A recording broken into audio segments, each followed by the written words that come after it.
Hai, Assalamualaikum. It's me Syafinas and welcome back to channel Pukul 3 Pagi. Terima kasih sebab dah klik video ni. Dalam video kali ni, Nas nak ceritakan tentang sejarah seorang tokoh wanita yang penting dalam Empayar Uthmaniyah, iaitu Haseki Hurrem Sultan. Hurrem Sultan ialah hamba sahaya pertama yang diangkat menjadi isteri sah seorang Sultan Uthmaniyah, iaitu Sultan Sulaiman yang memerintah pada kurun ke-16, menjadikan Hurrem seorang permaisuri. Pengaruh Hurrem ke atas Sultan Sulaiman ni cukup kuat sampai menjadikan dia seorang pemecah tradisi. Sebab kan kalau ikut protokol istana, seorang sultan tak boleh berkahwin dengan hamba sahaya. Yelah, kalau nama sultan kan, bakal isteri dia mestilah kurang-kurang bangsawan ke ataupun anak sultan empayar lain ke, bukannya seorang hamba biasa-biasa je. Jadi, apa kelebihan pada Hurrem Sultan ni? Sampaikan dia berjaya menambah hati Sultan Sulaiman, salah seorang sultan yang paling hebat dalam sejarah Uthmaniyah. Kalau korang berminat nak tahu, teruskan menonton video ni. Let's jump into today's story.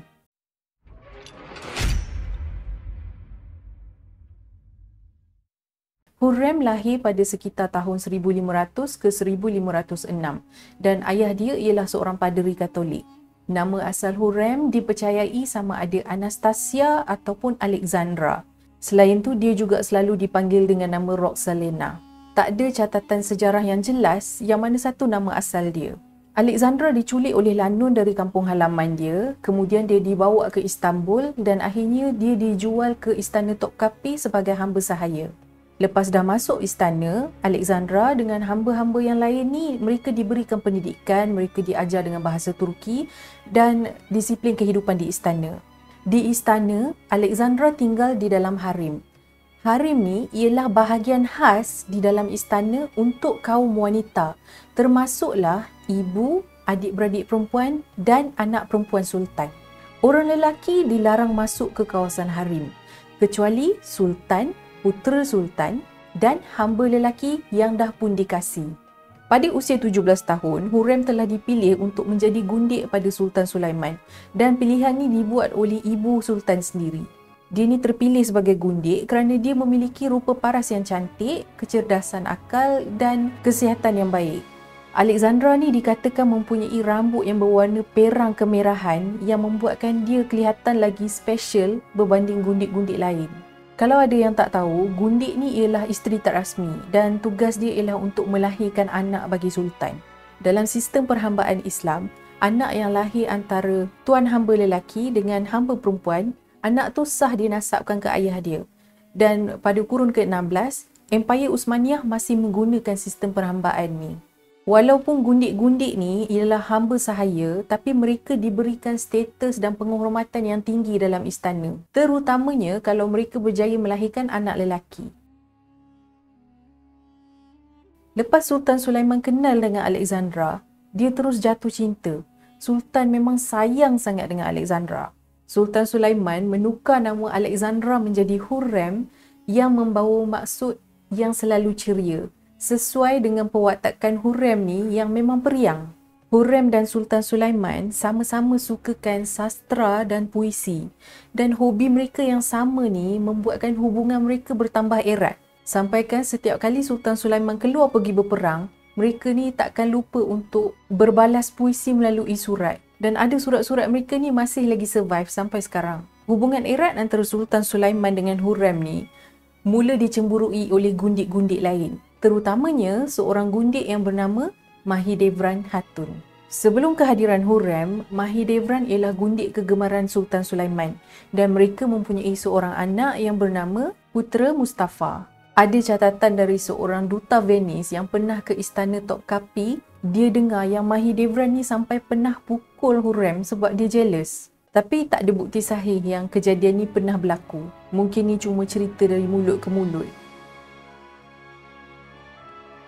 Perasaan sayang Sultan Sulaiman pada hamba dia yang bernama Hurrem ni membuatkan Sultan sanggup memecahkan beberapa tradisi istana. Tradisi pertama ialah Hurrem dibenarkan untuk melahirkan lebih dari seorang anak untuk Sultan. Malah Hurrem melahirkan 5 orang putera dan seorang puteri. Sedangkan mengikut tradisi dinasti Uthmaniyah, seorang gundik cuma boleh melahirkan satu saja anak untuk Sultan. Tujuan tradisi ni ialah supaya putera atau puteri sultan ni ada mak dia sendiri. Dan mak ni dia boleh bagi perhatian penuh untuk asuhan, pendidikan dan keselamatan anak dia. Tapi untuk Hurrem lain. Sultan Sulaiman cuma sayang Hurrem seorang je. Lepas dia kenal Hurrem, tak ada lagi gundik lain yang lahirkan anak untuk dia. Sampaikan masa tu ada kaki tangan istana sanggup buat cerita yang kononnya Hurrem ni dah bomohkan sultan tau. Ingatkan kita je sikit-sikit bomoh. Rupanya orang Turki pun sama juga.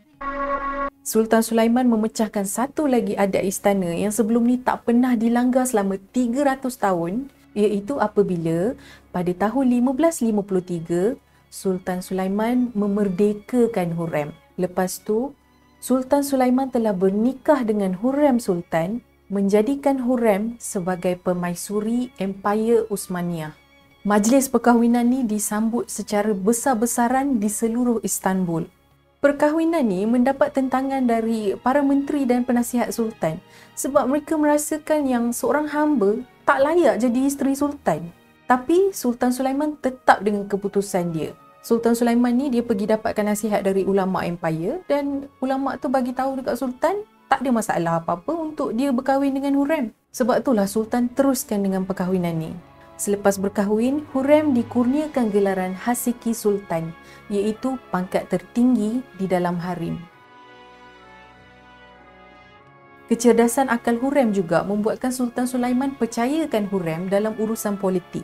Hurrem menjadi penasihat yang baik bagi Sultan Sulaiman dan ada surat-surat diplomatik antara Hurrem dengan raja-raja empayar lain yang masih lagi disimpan sampai hari ini. Hurrem juga tak mensia-siakan kuasa dan status yang dia miliki. Hurrem menjalankan banyak aktiviti amal jariah bagi rakyat Empayar Uthmaniyah. Hurrem membelanjakan wang hantaran yang Sultan Sulaiman bagi dekat dia untuk membina bangunan Haseki Hurrem Sultan. Dalam bangunan ni terdapat dewan makan untuk golongan fakir miskin, masjid, sekolah dan hospital. Satu lagi bangunan yang dibina oleh Hurrem dan masih lagi terkenal di Turki sampai ke hari ini ialah Hurrem Sultan Hamami atau rumah mandi Hurrem Sultan. Selain tu, Hurrem juga membina banyak rumah rehat sampailah ke Mekah dan Madinah untuk kegunaan jemaah haji. Pada tahun 1543, putera Mehmet iaitu putera sulung Hurrem meninggal dunia selepas dia dijangkiti penyakit demam campak. Pada tahun 1553 pula, putera Mustafa iaitu anak Mahidevran Hatun telah dihukum bunuh oleh Sultan Sulaiman sendiri selepas Sultan Sulaiman syak yang putera Mustafa ni dah belot pada dia. Kematian putera Mustafa secara tak langsung telah mengukuhkan lagi kekuatan Hurrem dalam istana. Sebab lepas pada tu, Mahidevran Hatun disingkir dari istana dan Hurrem menjadi satu-satunya ibu pada pewaris tahta. Walaupun selama ni hubungan Mahidevran dengan Hurrem tak ngam kan? Tapi hubungan persaudaraan, anak-anak mereka berdua ni sangat kuat. Terutama sekali antara Mustafa dan Jihangir. Jihangir ni dia sayang sangat kat abang sulung dia. Jadi, kematian Mustafa ni membuatkan Jihangir jadi terlalu sedih sampaikan dia jatuh sakit. Dan akhirnya Jihangir juga meninggal dunia pada tahun yang sama ketika Mustafa dihukum bunuh. Siapapun Hurrem, hamba atau permaisuri, dia tetap manusia yang tak dapat lari dari kematian. Setelah menjadi permaisuri Empayar Uthmaniyah selama 25 tahun, Hurrem meninggal dunia pada 15 April 1558. Kematian Hurrem adalah disebabkan oleh satu penyakit yang belum dikenal pasti oleh perubatan pada zaman tu. Selain tu, Hurrem juga selalu bersedih lepas kematian dua orang putera dia iaitu putera Mehmet dan putera Jihangir. Kesedihan ni juga adalah punca kenapa kesihatan Hurrem semakin merosot sampailah dia meninggal dunia. Setahun selepas kemangkatan Hurrem, tercetus satu perang saudara antara kedua-dua orang puteranya iaitu putera Bayazid dan putera Selim. Putera Bayazid dibunuh dalam perang saudara ni dan putera Selim ditabalkan sebagai sultan selepas kemangkatan ayahandanya pada tahun 1566. So in summary, Hurrem ada 5 orang anak lelaki, seorang meninggal masa kecil, seorang meninggal sebab demam campak, seorang lagi meninggal sebab sakit dan 2 orang ni Bayazid dan Selim berperang. Bayazid meninggal dan Selim seorang saja anak lelaki yang tinggal dan dia ditabalkan menjadi sultan. Okay guys, tu tadi sejarah hidup Hasiki Hurrem Sultan, Permaisuri Empayar Uthmaniyah. Siapa kat sini dah tengok series Magnificent Century?